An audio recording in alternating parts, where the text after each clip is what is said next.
100 years of literature affects current events. In this time of worldwide economic debacle, where stock markets collapse, resources start to deplete, and everything is shaken and sifted, it is good to know that we Filipinos still have a way of entertaining ourselves through an escape like literature. Recently, I have received an email about a Filipino version of Noah's Ark. It depicted the real situation of our beloved country. Allow me to share it with you. God appointed Noah to be his official spokesperson for his deliberate judgment to this country, Philippines. He gave him precise instruction about the flood and commanded him to build an ark with accurate measurement. Years had passed, but no ark was made. Disappointed, God called Noah for an explanation. Trembling, Noah enumerated the reasons why the project had been derailed. First, he confirmed that the mayor would only give him the permit if his nephew's construction company would build it. Second, the congressman wanted 30% of the price as his commission. Third, the workers contracted formed a union and went on a strike for higher pay. Fourth, all of a sudden, the left-leaning groups protested the selective inclusion of the people in the ark, especially the male and female designations, which were offensive to gays and lesbians. Fifth, the Senate had a hearing in aid of legislation and summoned Noah for a lengthy inquisition because he could not invoke executive privilege and confidentiality. Sixth, the Senate ruled that it violated the separation of church and state. Finally, the President of the Republic of the Philippines would only allow it if a tarpaulin would be made to show that it was her project towards a strong republic. And so a temporary restraining order was issued on the project. With these, God desperately concluded that he didn't have to send a flood to destroy this nation, for this nation is engaged in self-destruction. Farcical but factual. As they recapitulate the current events in our country, the aforementioned also serves as the pot boiler of the status, success, and significance of our national literature, affirming the reality that a national literature cannot rise above the moral level of the social conditions of the people from whom it derives its inspirations.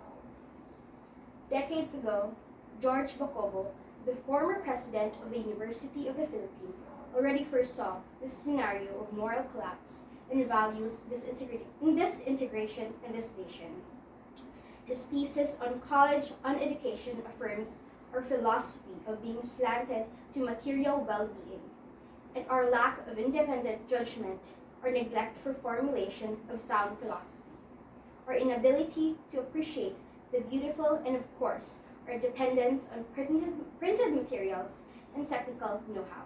But above all, college on education reveals the fact that most recognized and well-celebrated schools in our country continually produce leaders, dignitaries, luminaries, recognized and celebrities and VIPs, who can be fully equipped with intellectual arrows and best paper qualifications.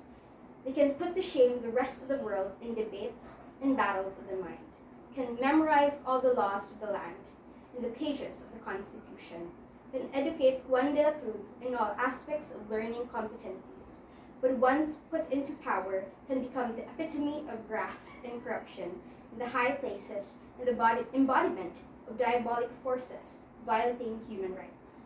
Ladies and gentlemen, history has recorded, literature has testified the rise of our country through our heroes, and its fall through our leaders, the birth and the death of the Tree of Liberty, the plight, problems, predicament, preoccupation, and power of the Filipino people.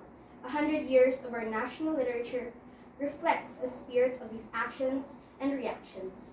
Thank God for literature. Thank God for literary writers for allowing us to explore the highest and lowest places in human society, for keeping us abreast of our country's situation, for providing us with a sense of history and understanding the spirit of our nation, and for helping us discover our strengths and weaknesses as people. This is Philippine literature at its finest. For a millennium, it has been very much alive. shaping current events and influencing prevalent ideologies and societal dictates, fueling our patriotism, promoting a sense of greater good, and bestowing hopes and aspirations that this country could inscribe in the chronicle of its soul. But at the end of the day, literature leaves a missing link, an empty chair, or a blank page perhaps, for us to reset our priorities, revisit our national interest, and somehow revise our nation's history for the better. Would you come and take part in this endeavor? I am Samantha Brooke Maglason, and thank you for listening. Bravo.